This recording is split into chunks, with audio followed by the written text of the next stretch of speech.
The views and opinions expressed in this program are those of the participants and do not reflect the views of the streaming platforms, public access channels, the KittyRose lifestyle, or the program underwriters.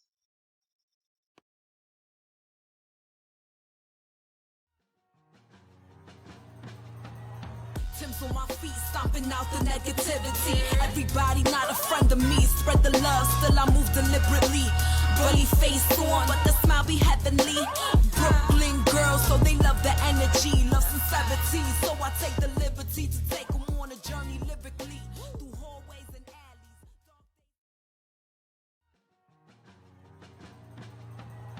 Tim's on my feet, stomping out the negativity. Everybody not a friend of me. Spread the love, still I move deliberately. Bully face on, but the smile be heavenly. Brooklyn girls, so they love the energy. Love sincerity, so I take the liberty to take them on a journey lyrically. Through hallways and alleys.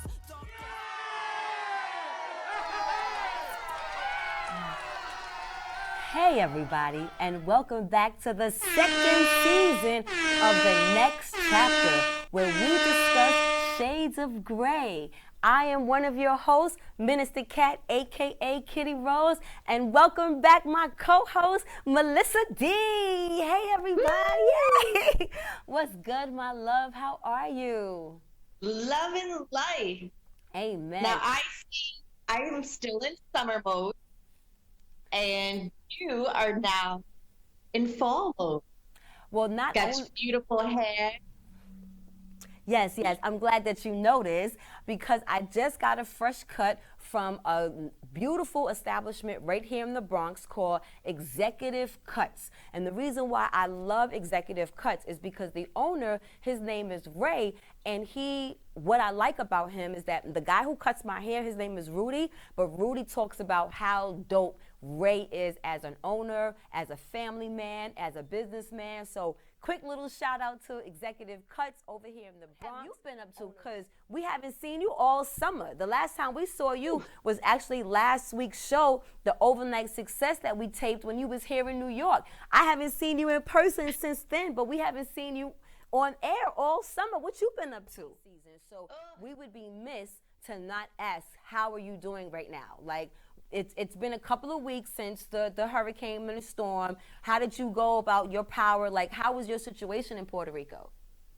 I was okay because I live near a hospital. I got the electricity back really fast.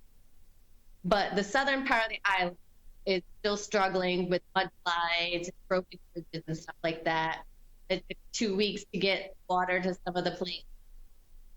So I was very lucky, and it gave me like a trial run of future possible. And so now I know what I need to do to be more prepared. Well, we don't like those type of warnings to prepare us, but thank goodness that it wasn't one that wasn't so dreadful and dangerous as some of our other friends and family that actually did suffer all the way up to the Carolinas and the Florida coast. So our prayers go out. It's the flip side to things because, you want to be in the beautiful part of the world and summertime all year round, but then when hurricane season comes, that is a catch-22 to living in those type of elements. One thing I want to address before we talk about the topic of the week is this week is Indigenous People Week. So we want to shout out, it's Columbus Day weekend or Columbus Day week, but we know that Columbus didn't discover a goddamn thing. So we want to shout out that we just came off of Indigenous Peoples Week, and just a special shout out to our fellow natives that was here before those colonial folks came through and discovered nothing. So, but that ties And that us includes Puerto Rico too. and that includes Puerto Rico. But that brings us into today's topic because today's topic is once again stolen stories, right? Stolen stories of the way Columbus discovered America. And now we have stolen stories of this week's topic. This week's topic is a serious one and kind of like I guess a part 2, 3 to a few weeks back when we did the 2-part episode about sexual trauma with men. But when we touched about sexual trauma with men, we didn't really talk about some of those sources of that sexual trauma. And one of those sources are women predators. Yeah. Which is our topic of the week. Women predators. And I put that with a question mark because it's something we don't talk about. You know, I remember when I was sending my 13-year-old at the time daughter away to camp.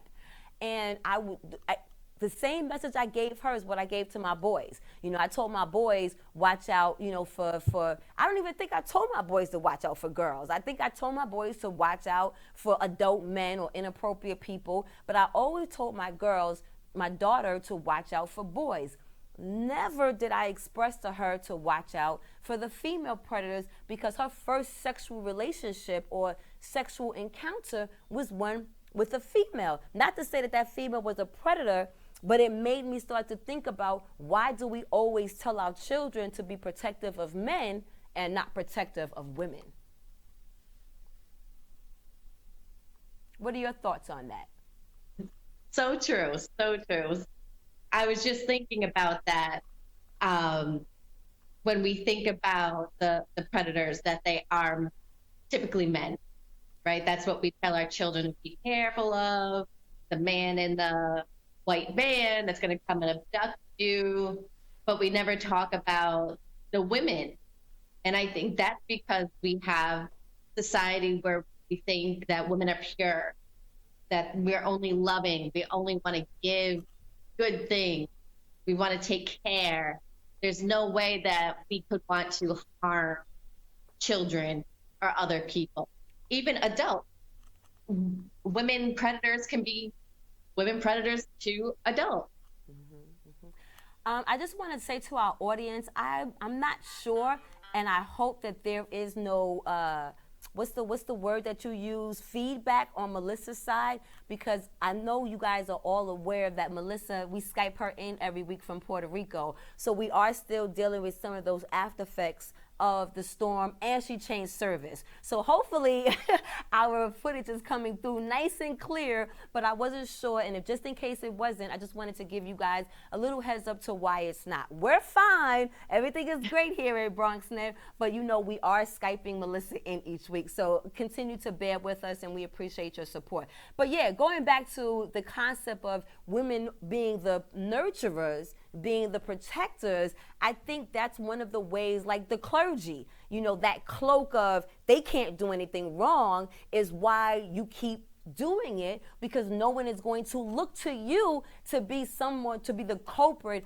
of doing something that is deviant behavior, because that's what it really comes down to, is deviant behavior that you're doing to someone else. What is that, a power control, a power struggle type of dynamics, you know, and sometimes it happens as young as infancy that predators are attacking or preying on folks, which is why, you know, so many people, you know, I remember hearing a story, one of my elder girlfriends, we was having coffee one morning, and she was telling me how her mom, you know, growing up, she never allowed her and her siblings to go to anyone's house, right?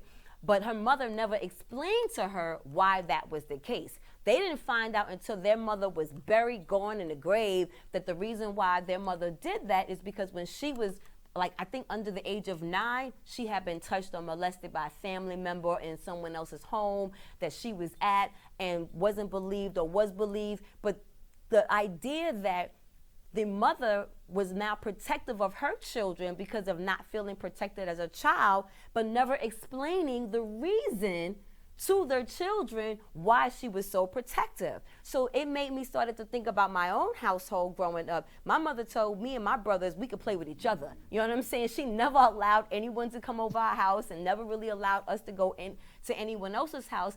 And when I became, I don't want to even say an adult, this was just maybe 2 or 3 years ago, I was having a conversation with my mother, and who is very close to her siblings, but yet expressed to me that when she was younger, had been touched by one of her brothers, if not several of her brothers, you know.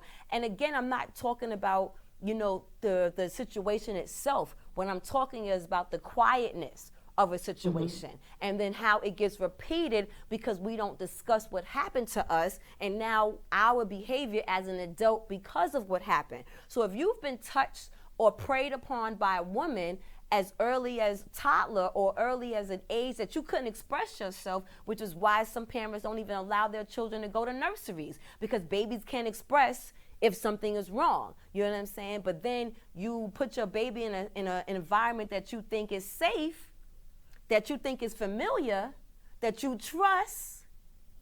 Unbeknownst to you, this woman got some deviant, sick-ass behavior that she's now putting on your infant baby or abusing, because everything ain't of a sexual nature. Some things can be of an abusive nature because people are attacking those or preying those that don't have a voice or can't speak for themselves yet.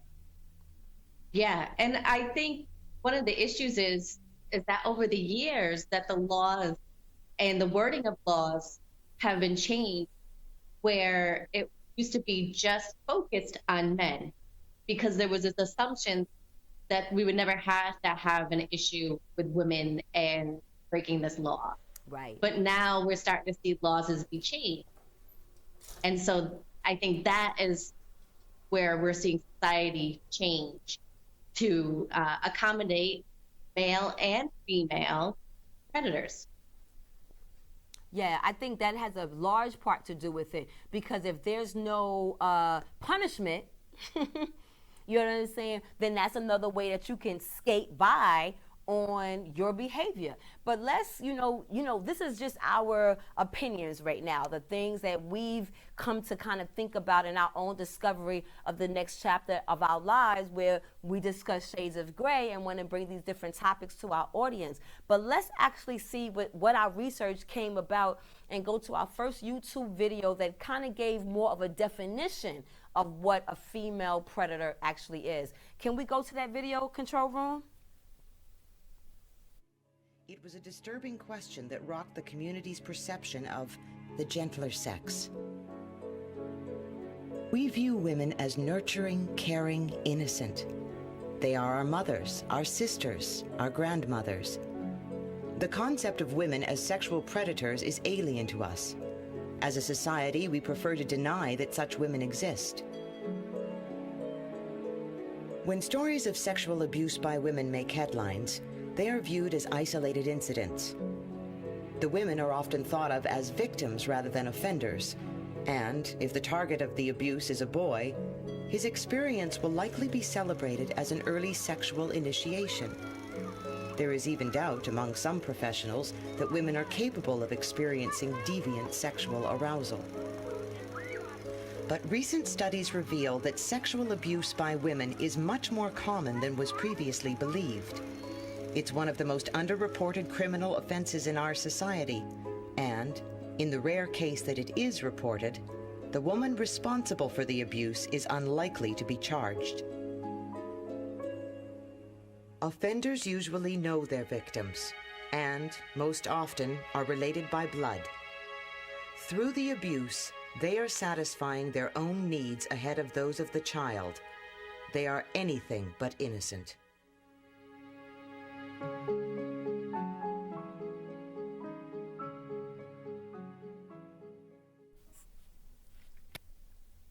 They said anything but innocent.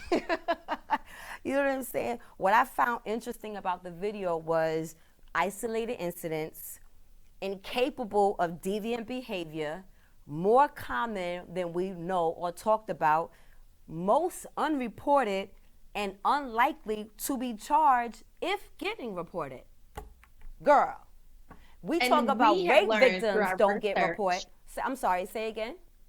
So we have learned through our research that the predators tend to be about 5% are women. And I think that it could be more. Yeah. Because we are not getting all of the work. And people might not realize that they are being preyed upon. So I do think the 5% is actually higher.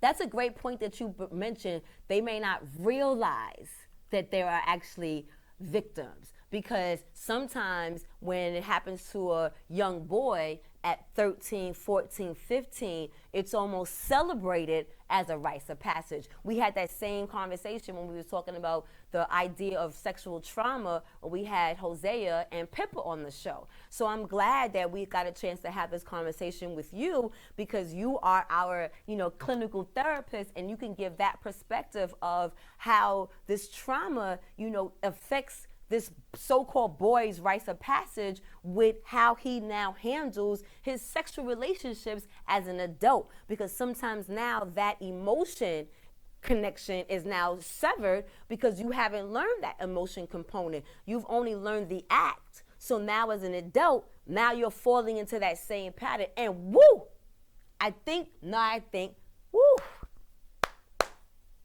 that happens to women. Let me tell you how.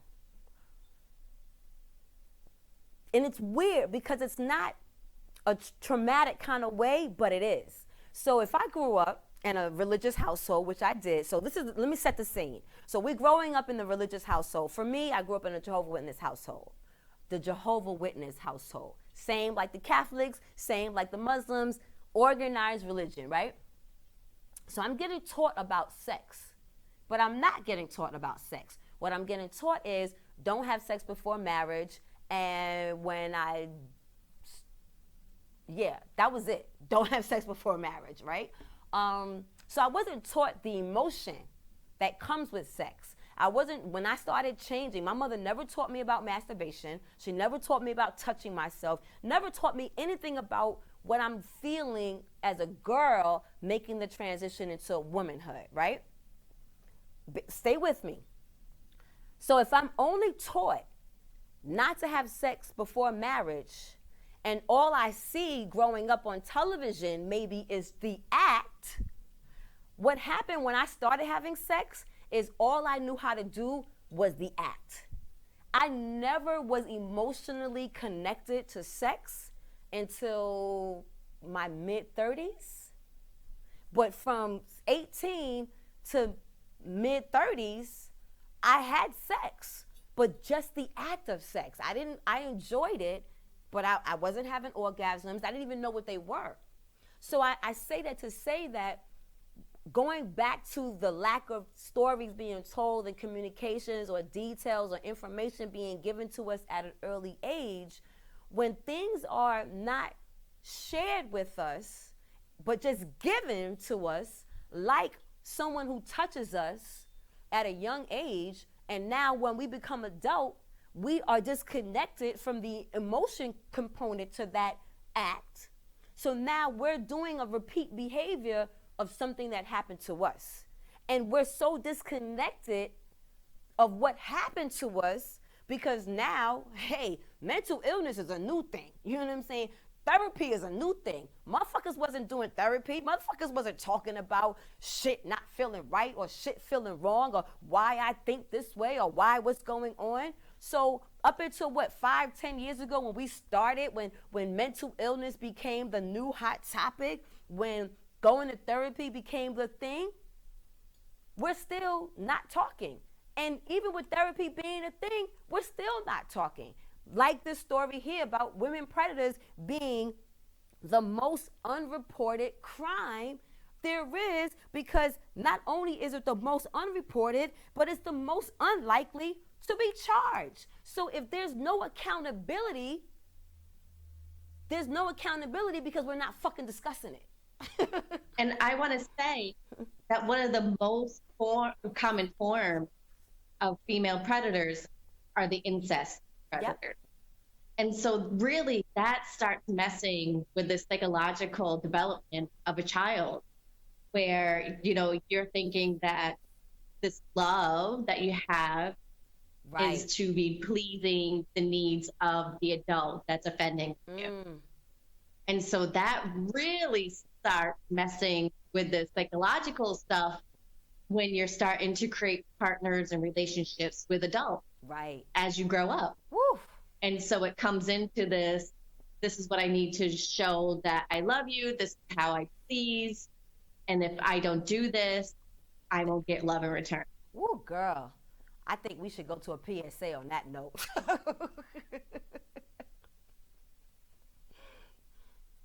Honey, what I think you need is a socket wrench. I played JV basketball. I'm sorry. I don't think it looks right. This is good, and it's all good, baby. Is it really all good?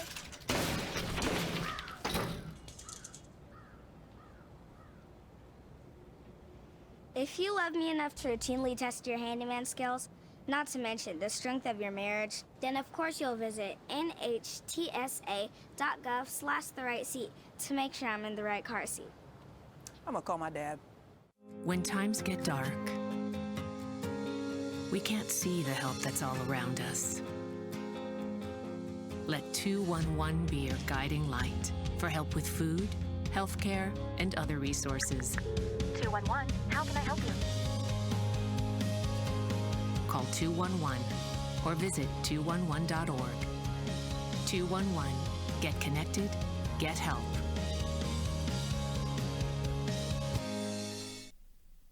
So yes. And I want to say for 211, if you are struggling with these issues that we're talking about, great resource to go to try to find a therapist. I don't think they heard that part because I didn't hear that part. Say that again for us for after the 211. 211 is a great resource if you're looking for a therapist, if you're struggling with any of the stuff that we're working on today. Outside of Melissa's website where you can contact her. Yeah. And she could be your therapist. Or, wait, sidebar. Not only could she be your therapist, but FYI, any therapist out there, Melissa's practice is also looking for more therapists. So check her out through her website.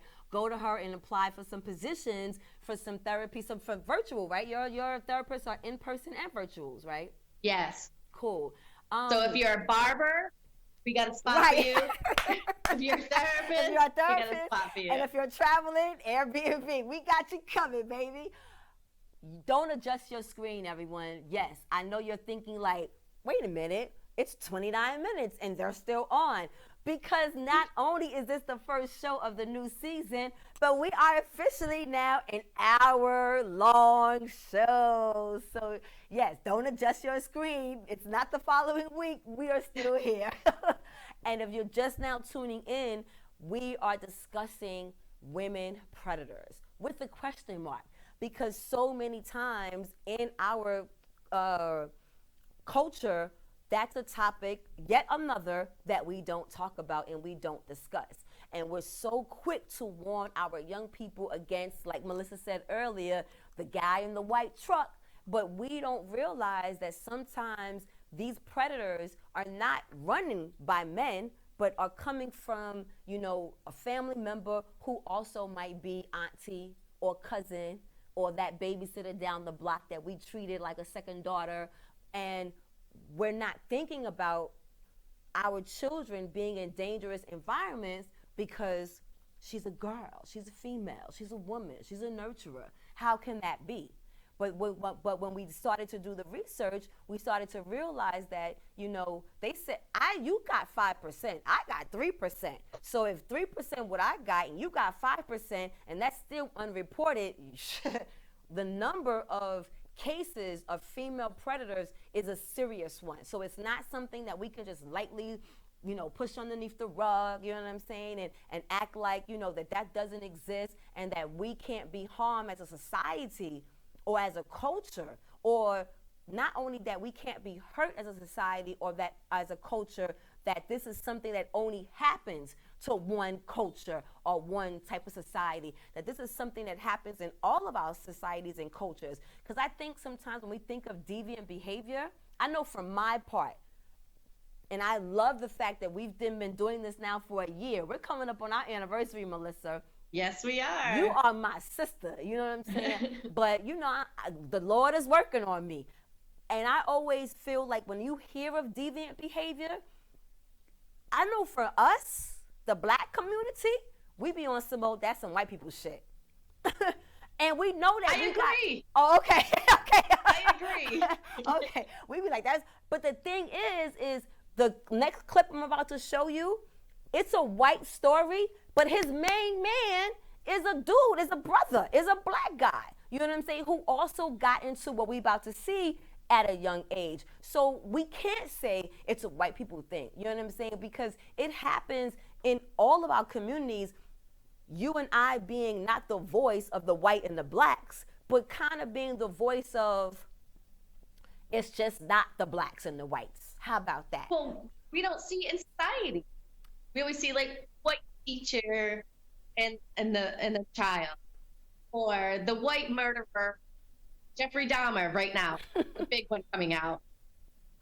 You know, white guy murdering people, eating them.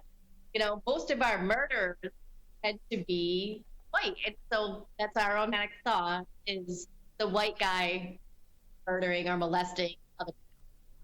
So that's another way that predators can hide underneath the radar, because no one's looking at them. You know what I'm saying? Because as a culture, the media even teaches us that those predators are the white guys. You know what I'm saying? The white creepy loner, you know what I'm saying? No have friends, you know what I'm saying? Not realizing that it could be the popular person, that it could be, like I said, a family member. And I think what happens, let's say in the black community, is that it does happen.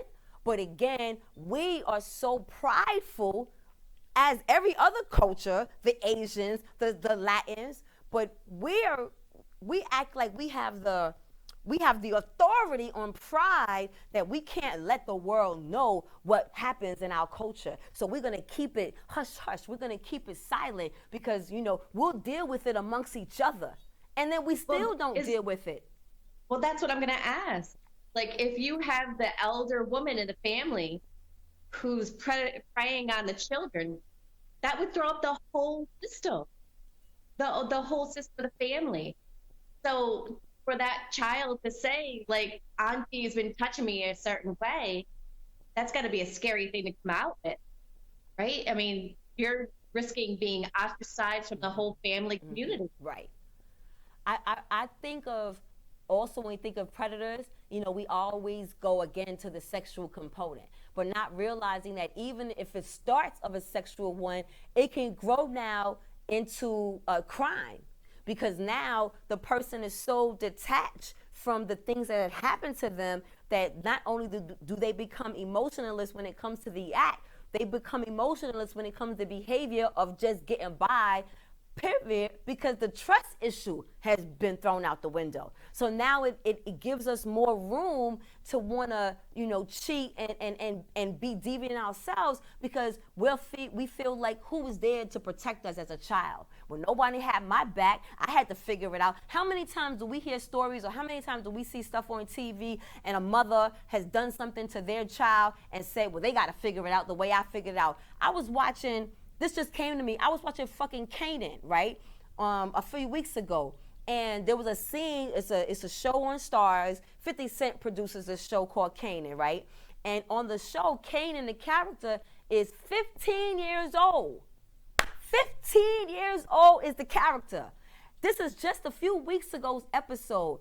He's having sex with his girlfriend's mother.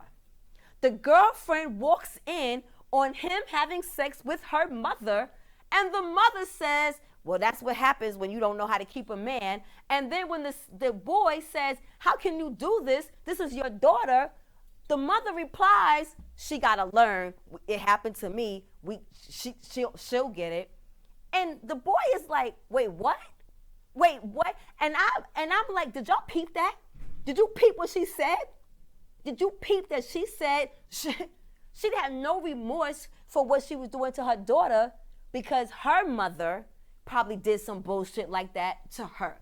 So it's like these things that happen to us don't always have to happen directly. Sometimes the indirect stuff that we see in the household at a young age affects our behavior as an adult, because once again, it was something that didn't get addressed. If you got your mama sending you to the store at 8, 9, 7 years old to get you a pack of cigarettes or to get you some liquor, then how you don't think possibly that your son or daughter might become a fucking alcoholic or drug user because you the first one who took them to the bar? But you don't want to admit that. You don't want to admit that you might have caused or been the root to your child becoming a drug addict or a drug user or a drug abuser because you put the first cigarette or beer in her or his mouth at fucking 8 years old. And it's just not the dads. You know what I'm saying? It's a mom who don't fucking want to deal with the baby and fucking puts the Benadryl or puts the rum in the teeth, in the mouth, and next thing you know, your baby's a fucking alcoholic, and you're like, oh my God, I don't know what to do with that child. But you started them on that road. So when we think about trauma and women predators, it's not always of a sexual nature when you're preying on the lesser, when you're preying on the weak, when you're preying on someone that you as a manipulator wants to be in a situation of control. Woo! Child. You know it is really, about power, control. Satisfying their own needs. Power and control, satisfy. Because even the video said they satisfying and thinking about their own self. They're not thinking about the needs or what they're doing to the person. So that takes us into the second video. That takes us into the second video, what really ignited this conversation and what ignited the sexual trauma with men that I did with Hosea and Pippa. Let's go to, this is a new show, so if you guys have not already seen this, shout out to Showtime. I got the video from YouTube, but I saw this episode of American Gigolo, and this right here, you'll see what I mean. Hey, bring the ball.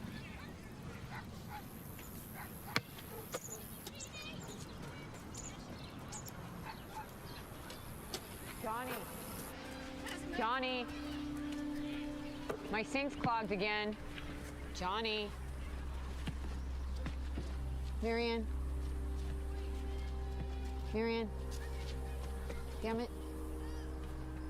What is it, Margaret? My sink's clogged. I need Johnny's help. Well, can't Mr. Brain do it? Isn't it his job? Johnny's better at it.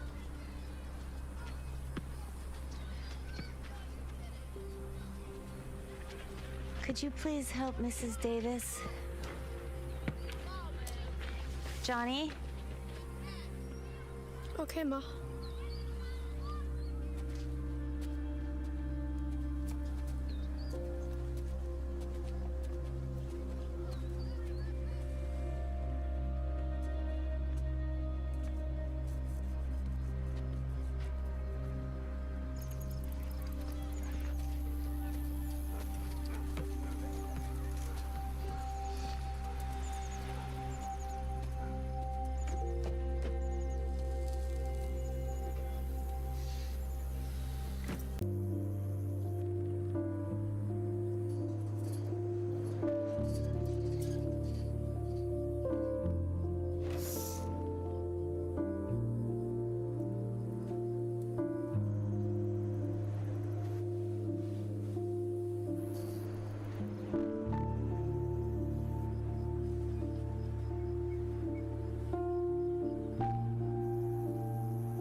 What's your name?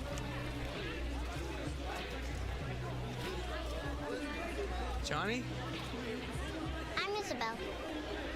I'm Olga's niece. She's the queen, which makes me a princess. And do you know what that means? No. It means that one day you're going to belong to me. Isabelle? Tu laisses les garçons tranquilles. Johnny? Non.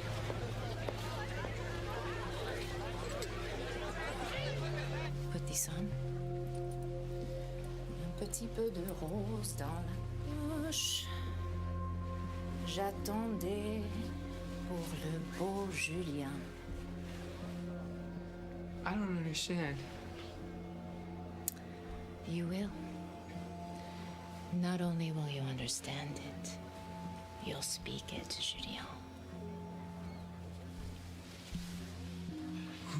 Who's Julianne? You are, Johnny. You are.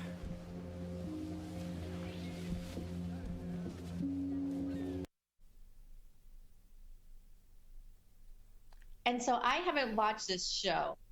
So did mom give him to that woman? No, mom sold him to that woman. Okay. You know, and so I found, so that's the first episode, and that was a little long clip. It was 4 minutes from an hour, 3 different parts of the show that I wanted you guys to see. One, the boy coming home as a man, because the story is he was incarcerated for the last 15 years for a crime he didn't commit. So he's coming home now. So the first scene of him coming home, you see the first woman that we know of flashback to who turned him out, the neighbor. You know what I'm saying? Now the mother sends him over to the neighbor for whatever reason. Does she help pay rent? Does she not report?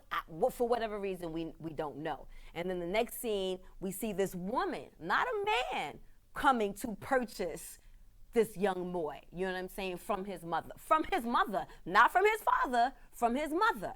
And then the next scene, we see this grown-ass woman now with this little girl who can't be but 9, 10 years old, with the mindset that I'm going to control you as an adult when I become bigger. This little boy has no idea really what's going on, but do you see that the little girl knows what's going on, and the woman who's now has this young boy who's anywhere from 13 to 15 years old, talking about you'll understand?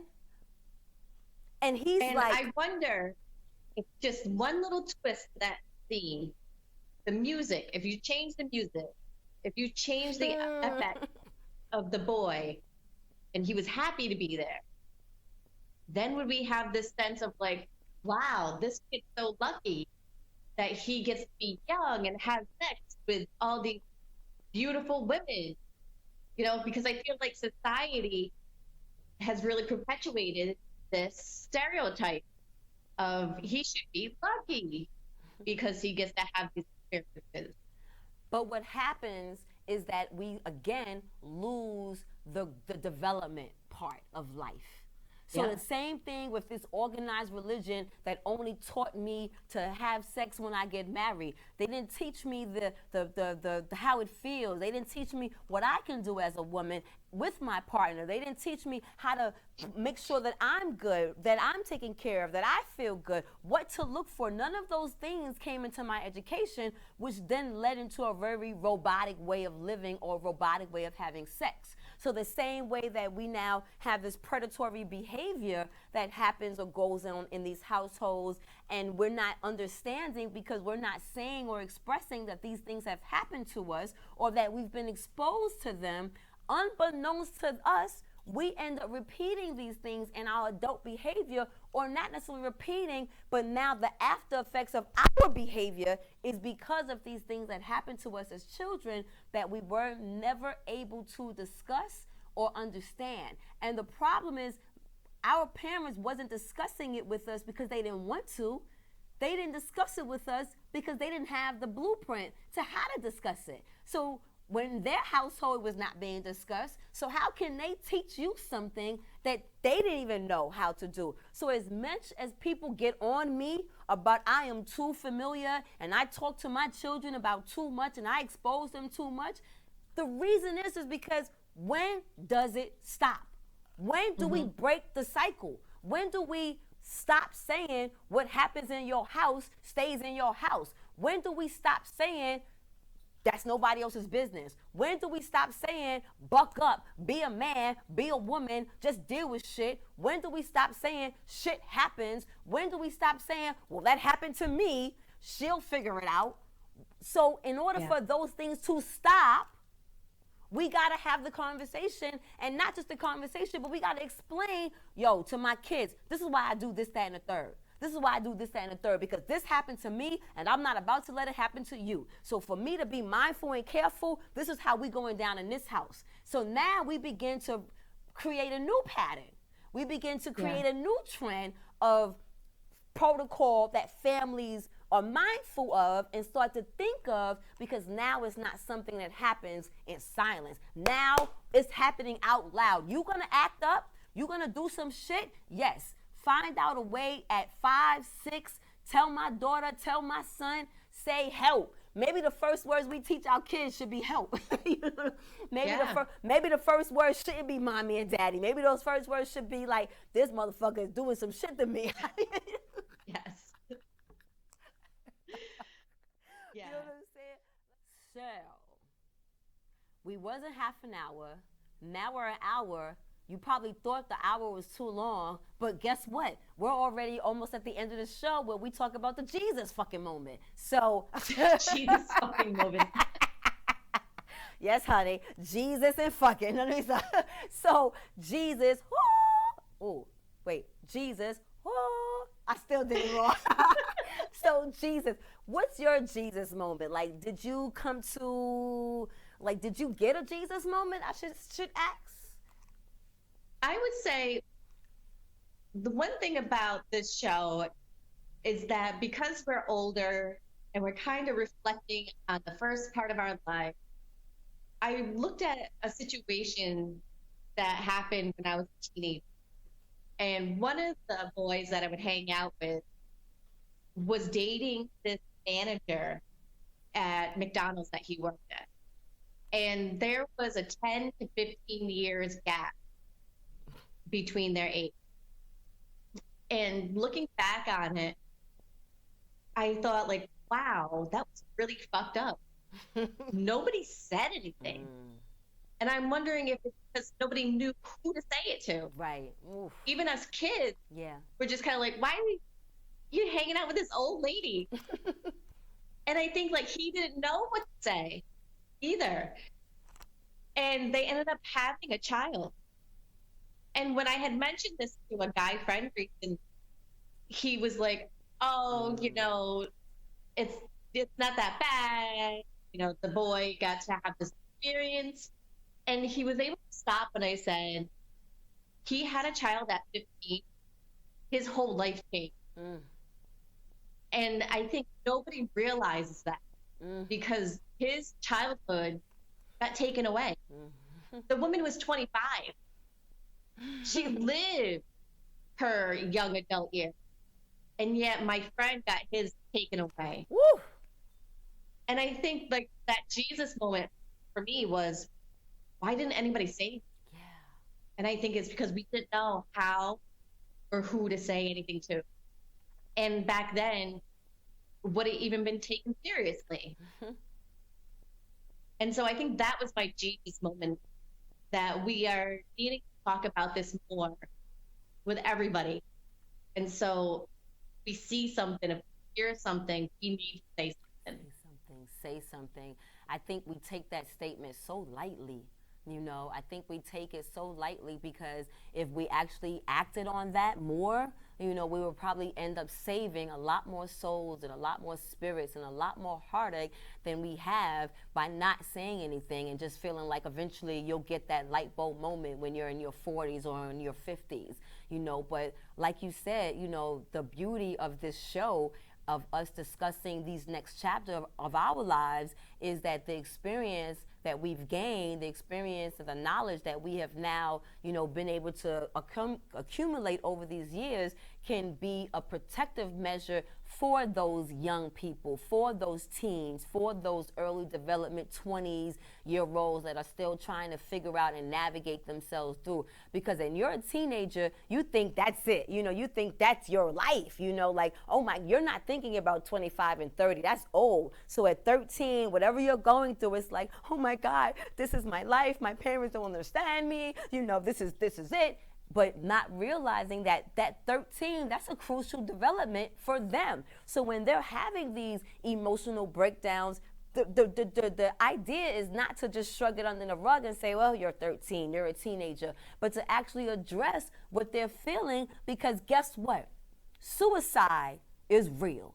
Depression is real. So if you're going through trauma that you feel like you can't discuss or talk about at 10, 11, 12, 13, 14, 15, 16, those preliminary ages where you think you know everything and don't know shit, your result is fucking suicide. And the crazy thing about the suicide is that you end up now leaving more pain than the pain you thought you was given when you was here. Because now the idea of the parents, oh my God, my child committed suicide. What did I do? What was I supposed to look for? What wasn't I aware of? What could I have done more?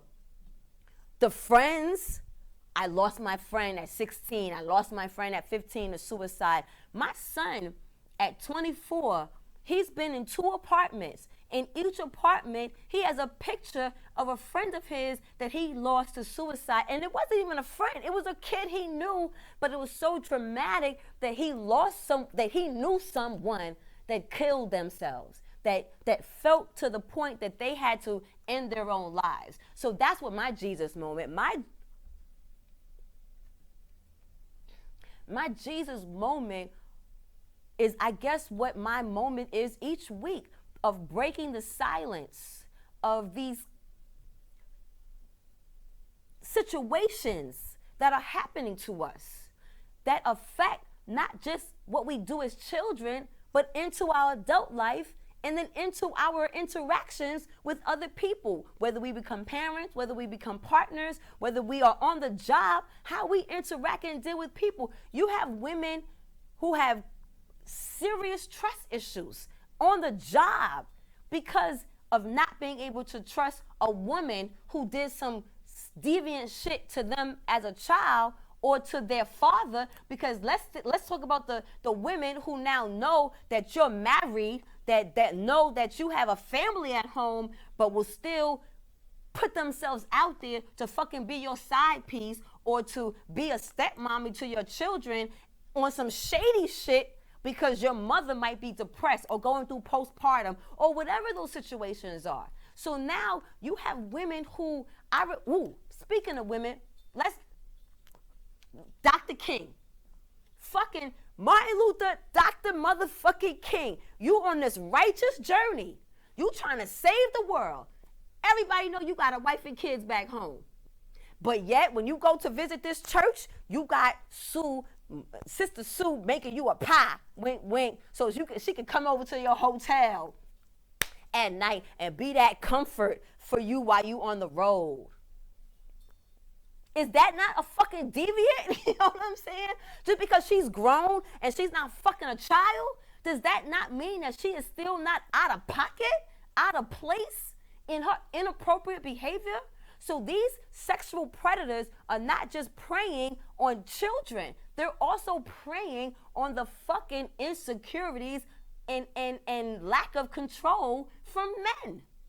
Because how can you explain a woman who knows a man has a family, a man has a woman, a man has a partner, but yet she gonna put herself out there to be your comfort when you on the road because you know what you doing is so challenging?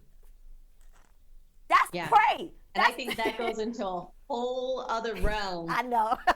Of sexual assault, female predators. Man, listen, yes. So we come to the part of the show that we got that, we still, just because now we're an hour, we still don't like this part, but it's a part of the process. Why? Because this is a community show. And this community show is supported by the efforts of our community. People like you watching us every week on public access and on YouTube. So please continue to, you will know what to do.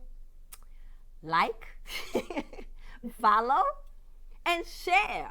And not just like, follow, and share, but share some questions, share some thoughts, share some information.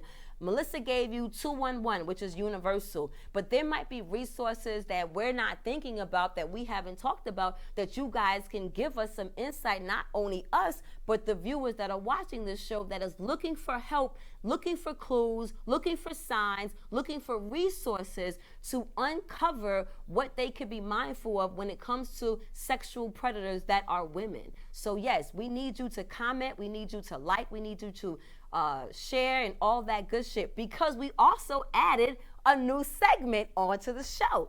So our new segment is, and I got this from Kelly and what that boy name? Ryan. Kelly and Ryan. We have the inbox questions because every week you guys have, over the summer, was asking us questions, but we didn't have a way to address it unless we sent you to the Facebook group. So if you want to follow us or continue to ask questions, go to our Facebook group. You can find us on Facebook at The Next Chapter. And when you go to our Facebook group, that is the place to inbox us the questions that you have for us. And each week we will answer them on air. So this week's question came from Jen Gomez. And it's directed to you, Melissa D. So Ooh. Jen Gomez said, how has it been for a white woman being exotic in Puerto Rico?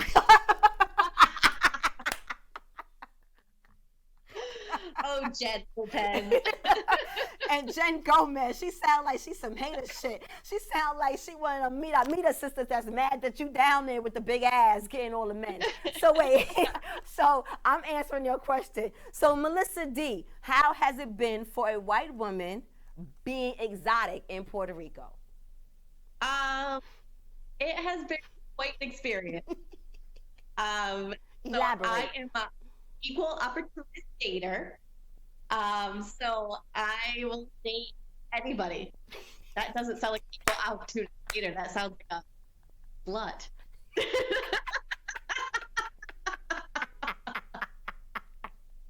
Don't inbox us a date. That was fun. That was cute. I like that. So keep the questions coming, guys, because as you can see, we don't have a problem answering anything that you might ask us. So keep it coming. Don't forget, the way to inbox us some questions is to follow us and go to our Facebook page at The Next Chapter. So that was cute. So we also added one other segment to the show. And this is actually going to be I love my show, our show altogether, but I'm excited about this new segment, this new part of the show, and it's what we calling it? Our Spotlight segment. And what is that? What's our Spotlight segment? So for all those that follow me in the Matrix, YouTube, Facebook, Instagram, I don't know if you noticed that this summer, well, not really this summer, since the last season of the Broadway season, I've been fortunate up until now to get invitations to go to Broadway plays here in New York. Really Broadway plays that look like this here in New York. So we call it Broadway is Black. So I've been doing these shows, and I've been, doing what I do, give my commentary of the show. And one of the last shows I got a chance to see was Paradise Square. Girl, first of all, if y'all saw the Tonys, they won a Tony this season. They came out pre-COVID. COVID came, got shut down. When Broadway opened back up, they still wasn't even to come back up. So I actually saw their 6th show. And when I tell you, hands down, it was amazing. It was amazing. So each week, I'm going to come to you guys with a spotlight segment on one of the shows that I have visited and give you my feedback, my take on it. And then when you come to New York, Melissa, we have to do Broadway together.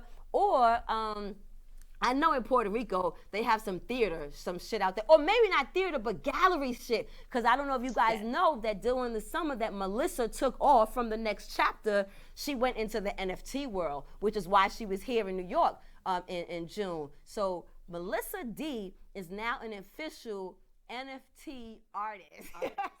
The Spotlight segment is going to be about the people that we don't talk about in these blockbuster films or shows, like the producers, like the extras, like the band, like all those untold stories of not just the main character star. Because Viola, yes, she did the damn thing. And why? Because that broad is 60-something years old, and her body, not only Angela can have a cut body, but so can Viola. But let me show you guys what I'm talking about with Paradise Square. Let's go to their trailer, then you'll see my preview, and then we'll come back and end the show. So let's go check out their trailer, guys. Paradise Square, back here in Broadway in New York, because Broadway is black, baby. Paradise Square. A new music and dance flourishes. New culture is created from an accidental society and held the promise of what America could be. Paradise Square is the musical for our time. When your days are hell, nothing can compare to the little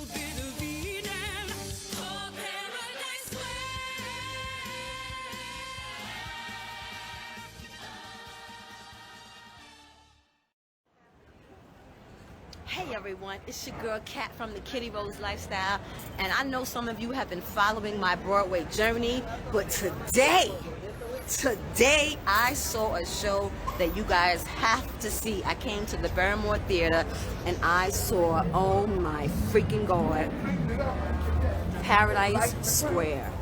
Paradise Square at the Barrymore Theater. Absolutely wonderful, wonderful ass show. The story made me think about me and Melissa because it's that white and black dynamics, and you know, knowing that at the end of the day, fucking color doesn't even matter, but it does and it doesn't. Like it was well worth a Saturday afternoon. So I guess oh wait, they go to credits. Let's see. Okay, so the music staging was done by Alex Sanchez. The musical supervision, Jason Howland. Oh yes, Bill Jones choreographed. Dancing was dope. Directed by Moses. Dope. Special effects, scenic, dramatic. Like they gotta get credit, guys. Costume, hair and wig, choreographer, casting, lighting was dope, sound was dope. Projection, the background was dope. Just advertising. This is dope. Dope. So, what we got? Music by Jason Holland. Dope. Lyrics, dope. Conceived, dope. Additional music, starring, featuring. I really just wanted to give a credit to, so let me do this slowly for you guys. Look at all those people. Excellent. Bill Jones, you did an excellent fucking job, man. Yes! That looks like a great show. And you know what? I didn't even realize it until just now. That is a great first show to show for the next chapter because it's a white and black dynamic. It's a white and black story, and it's a white and black story of how whites and blacks come together. So it's a perfect tie-in to the next chapter and our beautiful relationship that is now a year old on Facebook. Did you see our Facebook memory come up? Oh, yes. And I have enjoyed this year with you. It's been such a humbling and a blessing that Jehovah has given me in this racist prejudice, whatever way that people want to, justify my ignorance and my feelings that I've developed over the years. So I'm so grateful to have met you and to have really been able to nurture a real friendship, a real sisterhood. And I love the feedback that people have been loving from watching the two of us online every week. Yes, and my mom is the biggest fan. Deanna, yeah. Here for you from the next chapter where we discuss Shades of Grey. See you next week, guys. Thank you so much. Be safe out there. Hustle 24/7 just to stay afloat. So New York, like dollar pizza in the cold. What shit? That real life grit from the heart of the city is as hard as it gets. This that New York shit. That real life grit from the heart of the city is as hard as it gets. This that New York shit. That real life grit from the heart of the city is as hard as it gets. This that New York shit. That real life grit from the heart of the city is as hard as it gets. Play by my side for the many times a motherfucker try to cross the line.